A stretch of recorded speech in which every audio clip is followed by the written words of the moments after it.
My name's Bradley Farman, but here in Japan I go by Rei. And I'm originally from the US, from the East Coast, but due to family obligations I moved all around, so on the West Coast and East Coast of America. And there was a time where I did live in Japan and South America and Chile. It was in 2018, so as of this time it's 4 years ago, just about. At KCP, it was really only for like a shorter period of time. I did what was called like the summer program. So I think it was 2 or 3 months where basically a lot of people, mostly from the US, kind of come here to really experience Japan and take classes while they're at it. One of the big ones that I really enjoyed was I had morning classes, and a lot of the people I hung out with had afternoon classes.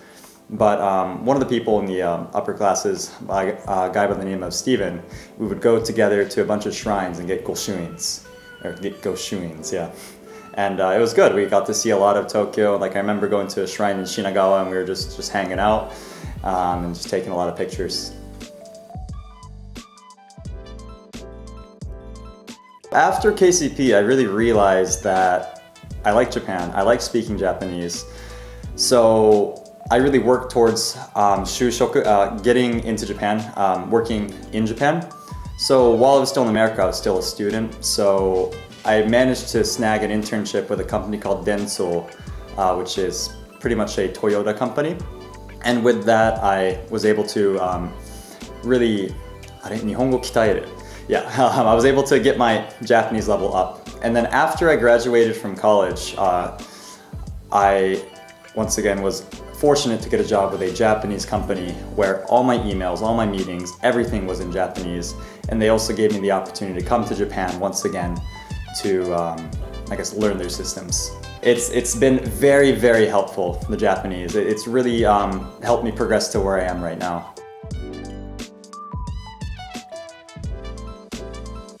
Yeah, no, there were lots of people. The large majority, I did research a lot coming in, are from like China, Taiwan, Korea. And then during the summer program, however, there are a lot of people from Western Europe and America. And because humans are humans, we're attracted to people that have similar cultures and similar influences. So I did actually make quite a bit of American friends who are from different parts of the country. And I've still actually talked to quite a few of them to this day. And even people from before I was there. We all have that connection through KCP and all those experiences. And it's honestly a really great community.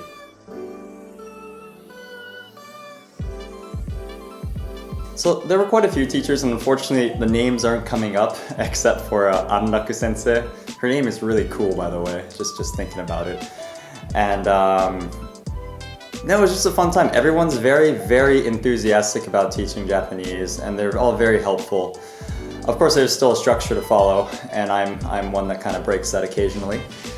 But every day was honestly really fun. I looked forward to coming to class.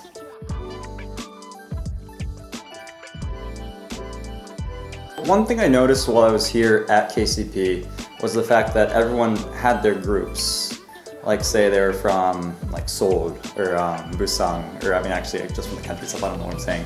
But from those specific countries, they would form their groups. And the same happened to me with that American group.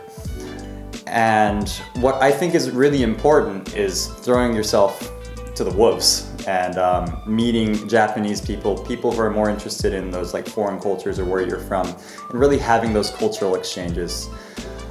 Through that, you learn a lot of random words, which is always fun.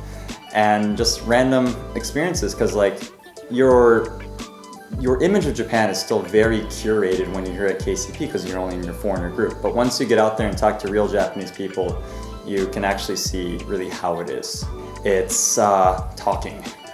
I know it's really hard to just say put yourself out there, because that's hard to do, especially given your own circumstances. But there are people that are very accepting and are willing to wait and work through any like the errors you make in Japanese. Like people all around are generally good people.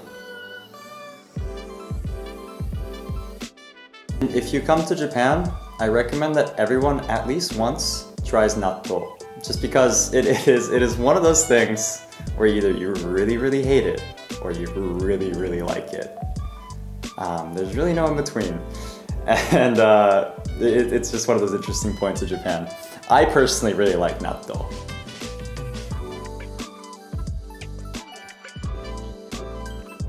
First, I'd say, I need to think about it a little bit, but location. Shinjuku Gyoen-mae is, of course, really close to Shinjuku. That's Shinjuku in its name.